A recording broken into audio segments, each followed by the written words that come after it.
Convicted murderer Stephen Avery will not get a new trial. Avery's attorneys had argued that errors in handling a juror warranted a new trial, but the judge issued his contrary decision today.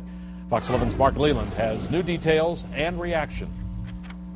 Defense attorneys for Stephen Avery point to the dismissal of a juror as the key reason a new trial should be granted. It occurred in the deliberation stage in the 2007 murder trial. Judge Patrick Willis disagrees. In his 102-page court decision, he states, if the court did commit error, such error was harmless. Willis was referring to the court questioning juror Richard Mahler, who asked to be excused for a personal family emergency. Mahler was questioned with defense attorney's consent, but without Avery and his counsel present. One of our arguments is that the removal of a deliberating juror is an error that is sufficiently grave that a new trial is required.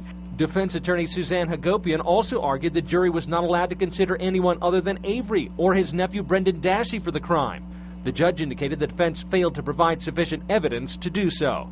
Hagopian maintains their claims for a new trial remain strong and plan to appeal. The judge, though, writes, Avery received a fair trial. His case was decided by 12 jurors who heard all the evidence and rendered verdicts undistracted by any serious personal issues.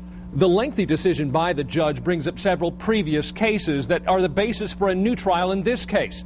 But Judge Willis indicates the circumstances in the Avery case are different. He writes the defendant's general right to be present with counsel was not violated under the particular facts of this case. District Attorney Ken Kratz, who prosecuted Avery, denied comment on the judge's decision, but was confident after last fall's motions hearing. His constitutional right to a 12-person jury was maintained. Avery's state-appointed defense team isn't giving up. I think it's fair that a higher court's going to have to resolve some of this. Motions are due to the Court of Appeals in 20 days. Mark Leland, Fox 11 News.